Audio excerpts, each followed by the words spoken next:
안녕하십니까. 노년생활 아카데미 제4강 모든 노인은 일할 권리가 있다라는 것을 강조하고 있습니다. 모든 노인은 일할 권리가 있어요. 그동안에는 우리가 생애 주기별로 이제 핵심적으로 해야 할 일이 좀 정해져 있다 이렇게 봤습니다. 아동 청소년기 때는 공부도 하고 놀면서 성인이 되는 것을 대비한다. 또 뭐 10대 후반, 20대가 되면 이제 사회에 나가서 열심히 일을 한다. 그리고 60대가 되면 이제 노인이 되어서 이제 뭐 사회 활동을 어느 정도 줄이고 여유롭게 산다. 이렇게 얘기를 해왔는데 그 옛날 이야기입니다. 왜냐하면 이제 전체 인구의 뭐 약 한 20% 가량이 이제 노인이 되는 세상입니다. 또한 설사 65세가 되었다 하더라도 사람들의 활력이 대단합니다. 그런데 문제는 직장에서 정년을 만들어 가지고 이제 나가세요. 뭐 이렇게 하거나 뭐 5, 6도라고 해서 56세가 넘어도 뭐 이렇게 직장 생활을 하거나 그러면 마치 도둑놈 취급을 한다든지 이런 뭐 문화가 있단 말이죠. 현실은 돈을 벌면서 살아야 되는데 물론 우리 뭐 할머니 할아버지 시대에는 뭐 대개 일손을 놓는 날이 즉 호미를 놓는 날이 뭐 숟가락을 놓는다 이런 얘기를 해요. 그러니까 일손을 놓는 것하고 돌아가시는 시점이 큰 차이가 없어요. 비록 뭐 차이가 있다 하더라도 몇 개월 정도 시름시름 앓다가 돌아가신 경우가 많았습니다. 그런데 이제는 뭐 65세에 일을 그만둔다 하더라도 지금 한국 여성의 평균 수명이 80세가 넘었고 남성도 이제 80세가 넘어가고 있습니다. 그렇기 때문에 한 20년 정도는 일손을 놓고도 살아야 되기 때문에 어떻게 하면 지속 가능한 일을 찾느냐 하는 것이 중요합니다.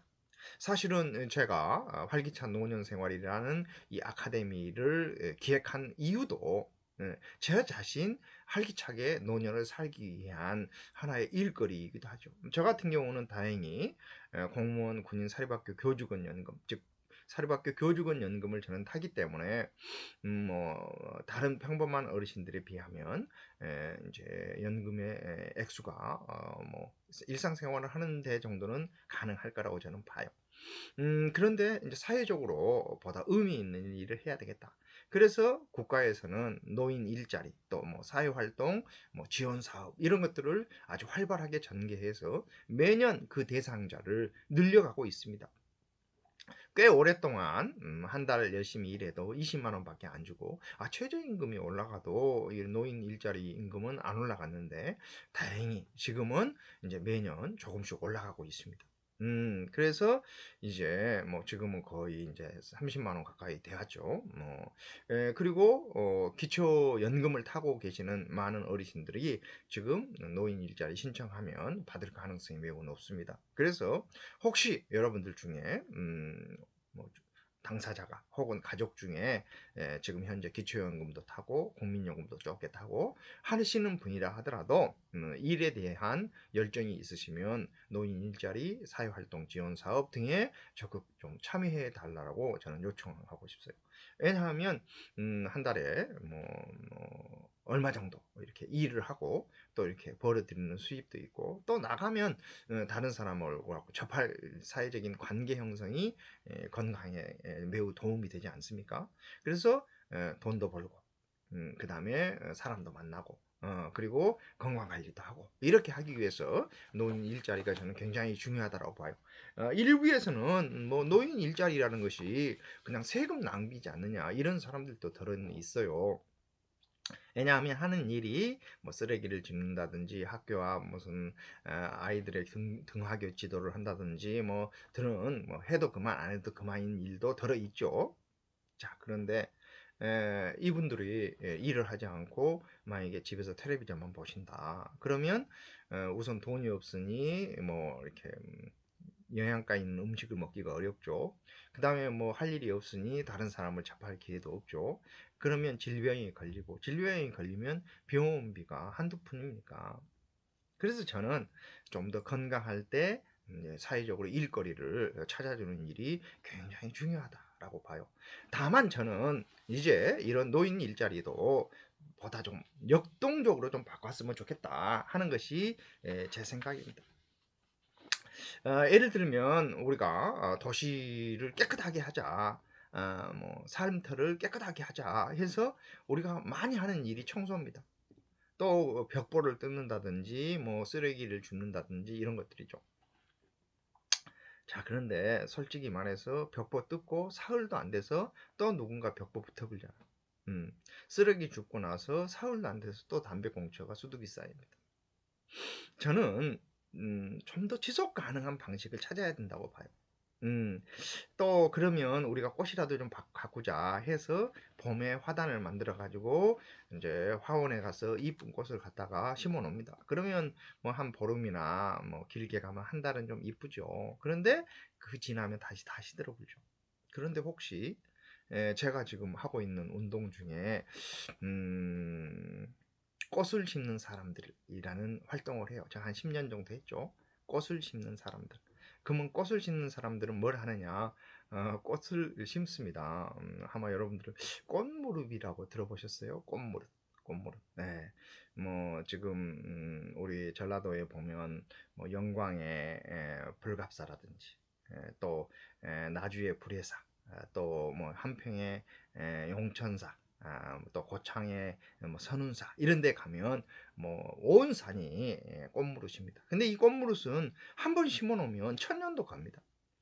저는 이제 그런 꽃을 예를 들면 도심 곳곳에다가 심어 놓으면 이게 계속 번지기 때문에 추석 무렵에는 꽃을 볼 수 있고 그리고 이게 이제 꽃이 진 다음에 잎사귀가 나오면 이 잎사귀가 봄까지 아주 파릇파릇합니다. 그러면 겨울에 회색인 도시가 에, 파르, 푸르스름한 도시로 바뀌고 그리고 이제 가을에는 꽃이 나오고 뭐 이런 것들을 동네 곳곳에서 심어보면 어떨까. 그래서 저는 앞산 뒷산 많이 지금 이걸 심고 있습니다. 고향 마을에 가면 현재 꽤 제가 많이 재배해 놨어요. 이처럼 뭔가 하나를 하더라도 좀 지속 가능한 것을 하면 좋겠다 하는 겁니다. 또한 노인들의 어떤 사회활동 지원 사업도 계속 뭔가 가르치거나 배우거나 하는 정도를 좀 지나서 좀 지속 가능하게 하는 것은 없을까 하는 겁니다. 예를 들면 우리가 노인 대학이나 또 무슨 뭐 노인복지관 이런 데에 가면 뭐 각종 뭔가를 배웁니다. 뭐 예를 들면 풍물을 배운다. 악기를 배운다. 그러면 계속 배우는 것이 대부분인데 저는 그렇게 하지 말고 예를 들어서 초급 과정, 중급 과정, 고급 과정, 지도자 과정 이런 식으로 좀 세분화해서 기본적으로는 배우고 그 다음에 어느 수준이 되면 뭐 쉽게 말해서 조교 요원으로 활동하고 그 조교 요원으로 활동하는 것 자체를 사회적 일자리로 인정해주고 그리고 기량이 어느 정도 되면 이제 뭐 경로당을 찾아간다든지 아니면 뭐 마을 축제에서 공연을 한다든지 해서 뭔가 이렇게 활동하는 일 자체를 사회적 일자리로 연결시켜 보자 이거예요. 그러면 당연히 뭐 풍물만 있겠습니까? 악기 연주도 있을 수 있고 그림 그리기도 있을 수 있고 사진 찍는 것이 있을 수도 있고 아니면 정원 가꾸기도 있을 수 있고 등등등 가짓수를 엄청나게 늘릴 수가 있죠. 그래서 이걸 지속 가능한 삶으로 연결시켜 보자. 단순히 쓰레기를 줍는 수준이 아니라 도시를 가꾸는 일로 연결시켜 보자. 우리 주변에 많은 등산로들이 있는데 이 등산로들을 보다 깨끗하고 안전하게 관리하면서 자연 친화적으로 뭔가 바꿀 수 있는 방법들이 저는 많이 있다고 봐요. 특히 이제 코로나19에 우리가 이런 활동들을 강조하게 되잖아요. 자연 친화적인 활동, 그 다음에 사람들이 밀집하지 않고 밀접 접촉하지 않는 활동, 이런 것을 강조한다면, 예를 들면, 야생화 텃밭을 만들어서 야생화를 나누는 운동이라든지, 뭐 이런 것들. 또 도시의 역사를 조사하고 사진으로 찍고 기록으로 남기고 하는 것을 아카이브로 연결시킨다든지 이런 일들을 우리가 시도해 보면 현재 어르신들 혹은 특히 베이비붐 세대의 어르신들의 경우에는 상당 기간 동안 자신의 어떤 전문 영역이 있어요. 음, 자기 직업과 연결시켜서 저는 활동할 수 있다고 봅니다. 그런 점에서 이제 제가 어르신들의 일은 좀 방법을 바꿔보자. 특히 저는 베이비붐 세대 중에 특히 전문직에 종사했거나 나름 사회적인 역량을 가지신 분들은 사회에 있는 많은 NGO들과 연계해서 활동해 보면 어떨까 하는 생각을 해봅니다. 흔히 광주는 뭐 언론사는 많은데 볼만한 신문은 별로 없고 뭐 NGO는 많은데 NGO 회원은 별로 없고 뭐 이런 얘기들을 해요. 뭐 광주뿐만 그렇겠습니까? 많은 곳들이 지금 NGO들이 회원이 별로 없죠. 회원 없는 시민단체, 시민 없는 시민단체 이렇게 얘기를 하는데 지금 한 해에 쏟아져 나오는 어르신만 하더라도 수십만 명입니다. 이 수십만 명이 과거에는 뭘 좀 얻어 먹으려는 그런 복지가 많았지만 지금은 기여하면서도 할 수 있는 복지가 많다 이거예요. 음, 자신의 시간을 자신의 시간을 열정을 그래서 만약에 저처럼 평생 동안 사회복지를 공부하고 가르쳤던 사람이라면 사회복지와 관련된 NGO에 들어가서 관련 정보를 정리하고 뭐 그걸 소식지에 올리거나 혹은 SNS에 올리고 또 그 활동을 정리해서 아카이브를 만들고 이런 일에 충분히 기여할 수 있죠.